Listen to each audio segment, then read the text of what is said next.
The international surrogacy business has a dark side. Today's episode of Great Stories in Bioethics talks about 5 examples of that dark side.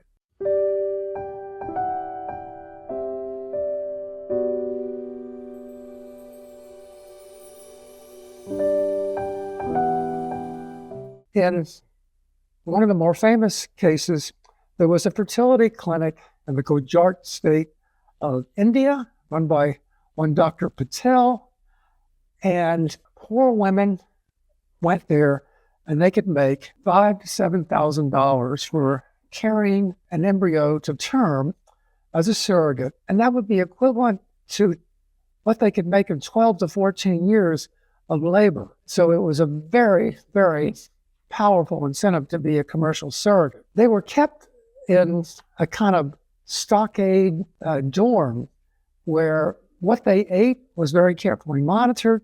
They were not allowed to, of course, smoke or drink or use any kind of drugs. They may have even been given a bonus to having a cesarean rather than a natural birth, but there was a possibility of anoxia at birth. Oprah even did a show at one point on this clinic.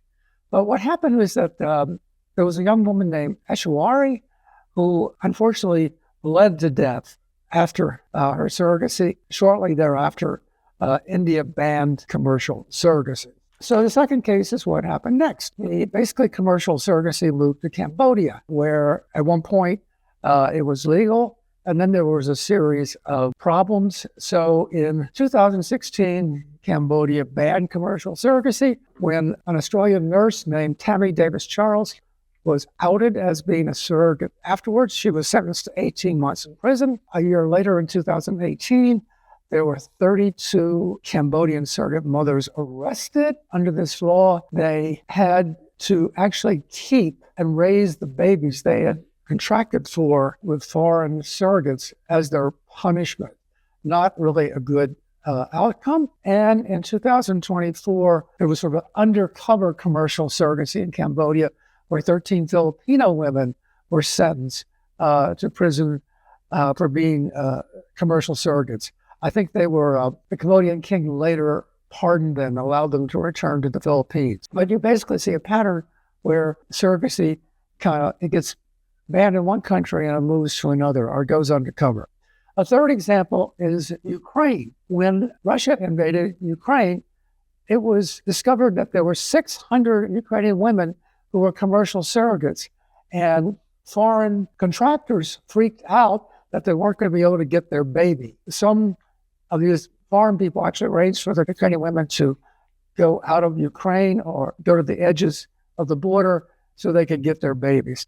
And what basically happened is that the invasion of Ukraine shut down the commercial business in Ukraine, and so then it moved to the country of Georgia, where there was a very pro-buyer law that basically said the poor Georgian woman, and Georgia's a poor country, basically had very little rights over if she decided to keep the baby, tough luck. If the baby miscarried, tough luck, no money. But you see the pattern where basically things move to another country.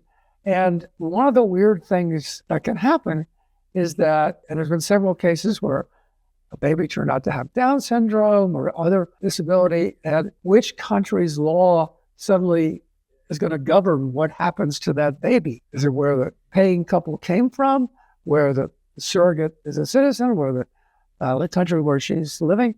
It gets very complicated. A fourth example of the dark side of the international fertility business. So America has a law that if you're born in America and you're basically an American citizen, President Trump has tried to overturn that law, but it's still, and the Supreme Court recently upheld it. One loophole is people who either fly their wife or a surrogate to the United States, often China to San Francisco or California, where they stay in a hotel or an apartment until they give birth in America. So the child is an American citizen, and they return back to Asia. One notorious example was a Chinese billionaire named Xu Bo, who hired surrogates to have his children in America.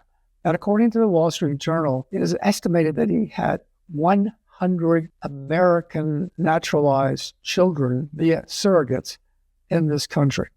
This was so scandalous that an American judge at one point refused to issue naturalized birth certificates for some of their children. A final example is a Russian named Pavel Durov, Russian-born founder of Telegram, said in 2024 that he had donated sperm over 15 years and had produced over 100 children in 12 different countries. He actually advertised in Russian newspapers and media that he would give free assisted reproduction to any women who used his sperm.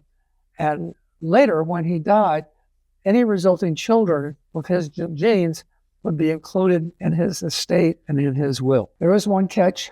He said this in 2026, and he said that even if he died sooner, nobody would receive any money until 2055. All these cases illustrate how money and this new reproductive technology has unexpected consequences.